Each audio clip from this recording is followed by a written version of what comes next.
Serbia के एक छोटे से कस्बे नोवी पियाजा की रातें हमेशा खामोश और सुनसान रहती थीं। जंगलात के बीच वाक़ई ये गांव दिन में तो खूबसूरत दिखाई देता, लेकिन जैसे ही सूरज डूबता फिजा में एक अजीब सा बोझ उतर आता। लोग मगरिब के बाद घरों के दरवाजे बंद कर लेते और कोई भी शख्स बाहर निकलने की हिम्मत ना करता। कहते हैं ये खौफ इस लेडी की वजह से था, वो औरत जो अंधेरी रात में तन्हा सड़क पर रक्स करती दिखाई देती थी। इसके लंबे सिया बाल, सफेद लिबास और वो खौफनाक हंसी जिसकी गूंज दूर दूर तक सुनाई देती थी। लोग इसे डांसिंग लेडी ओ के नाम से जानते थे। पुराने बुजुर्गों का कहना था कि 100 साल पहले एक लड़की थी जिसका नाम मारिया था। वो खूबसूरत थी और रक्स में कमाल रखती थी। कस्बे के अमीर लोग अक्सर इसे अपने महल्लात में नाचने के लिए बुलाते, लेकिन मारिया के दिल में एक आग जलती थी। इसे एक आदमी से मोहब्बत थी, लेकिन वो आदमी इसे छोड़कर किसी और लड़की से शादी कर बैठा। मारिया का दिल टूट गया। गुस्से में इसने अंधेरी रात में एक पुराना तावीज निकाला और शैतानी रूहों को पुकारा। कहा जाता है कि इसने अपनी जान की कुर्बानी दी ताकि इसकी रूह हमेशा के लिए रक्स करती रहे। लेकिन वो रक्स खुशी का नहीं, इंतकाम का रक्स था।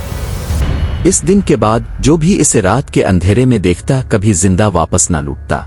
19 साला एड्रियान यूनिवर्सिटी का तालिब इल्म था। वो गांव के एक कोने में अपनी दादी के साथ रहता था। एड्रियान जदीद दुनिया पर यकीन रखता था और भूत प्रेत को महज कहानियां समझता था। एक रात इसके दोस्तों ने इसे चैलेंज दिया, अगर तुम इतने ही बहादुर हो तो जंगल के किनारे जाकर देखो क्या वाकई डांसिंग लेडी है। एड्रियान ने हंसकर कहा, ये सब किस्से हैं, मैं आज ही जाकर देखूंगा। वो रात के वक्त सुनसान सड़क पर निकल पड़ा। आसमान पर बादल छाए थे और ठंडी हवा दरख्तों को हिला रही थी। अचानक इसने दूर से एक मध्यम सी आवाज सुनी, जैसे किसी ने धीरे धीरे कदमों के साथ रक्स शुरू किया हो। एड्रियान के कदम रुक गए। सामने अंधेरे में एक औरत सफेद लिबास पहने नाच रही थी। इसके बाल चेहरे पर बिखरे हुए थे और हाथ में एक चमकता हुआ खंजर था। इसने आहिस्ता आहिस्ता सर उठाया। एड्रियान के कदम कांप गए। इसकी आंखें सुर्ख शोलों की तरह जल रही थीं। औरत ने रक्स करते हुए एक खौफनाक कहकहा लगाया और अचानक चीख मारी, मेरे रक्स को देखो वरना मौत के लिए तैयार रहो। एड्रियान का दिल जोर जोर से धड़कने लगा। वो पीछे हटना चाहता था मगर उसके कदम जैसे जमीन से चिपक गए। एड्रियान ने बड़ी मुश्किल से खुद को काबू में किया और उल्टे कदम भागने लगा। लेकिन हर मोड़ पर वही औरत फिर सामने आ जाती। कभी दरख्तों के पीछे से निकलती, कभी राह के बीच खड़ी हो जाती। एड्रियान के कानों में इसकी हंसी गूंज रही थी। वो जान गया था कि ये कोई आम इंसान नहीं बल्कि वही बदनाम सर्बियन डांसिंग लेडी है। किसी तरह जान बचाकर वो घर पहुंचा। सांस फूल रहा था, चेहरा पसीने से भीगा हुआ। दादी ने देखा तो घबरा कर कहा, तुम इसे देख आए हो है ना? एड्रियान हैरान हुआ, आपको कैसे पता? दादी ने आहिस्ता से कहा, मैंने भी इसे जवानी में देखा था। वो हमारी नस्ल पर लानत है, तुम अब इससे बच नहीं सकते। जब एक बार वो तुम्हें देख ले तो वो तुम्हारे पीछे आती रहती है। एड्रियान की आंखों में खौफ दौड़ गया। तो फिर मैं क्या करूं? दादी ने लरसती आवाज में कहा, सिर्फ एक ही तरीका है, इसकी कहानी को मुकम्मल करना। दादी ने बताया कि मारिया की कब्र जंगल के बीच एक पुराने कोने में है। अगर वहां जाकर उसकी रूह को सुकून पहुंचाया जाए तो शायद वो हमेशा के लिए खत्म हो जाए। एड्रियान ने अगली रात हिम्मत बांधी। हाथ में एक सलीब और चराग लेकर वो जंगल के बीचों बीच गया।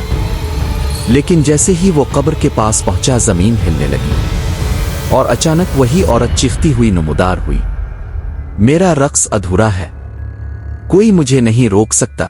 एड्रियान ने हिम्मत करके सलीब जमीन पर गाड़ी और जोर से बोला, मारिया, तुम्हारा इंतकाम खत्म हो चुका, तुम्हारी रूह को सुकून मिलना चाहिए। लेकिन मारिया हंसी, इसकी आंखों से खून टपकने लगा। इसने चाकू लहराते हुए एड्रियान की तरफ लपकी। एड्रियान ने चराग जमीन पर दे मारा। आग भड़क उठी और कब्र के इर्द गिर्द रोशनी फैल गई। मारिया की चीखें फिजा को चीरने लगी। वो आग में लिपटकर तड़पने लगी। इसका रक्स आखिरी बार हुआ, लेकिन अब वो रक्स दर्द और मौत का था।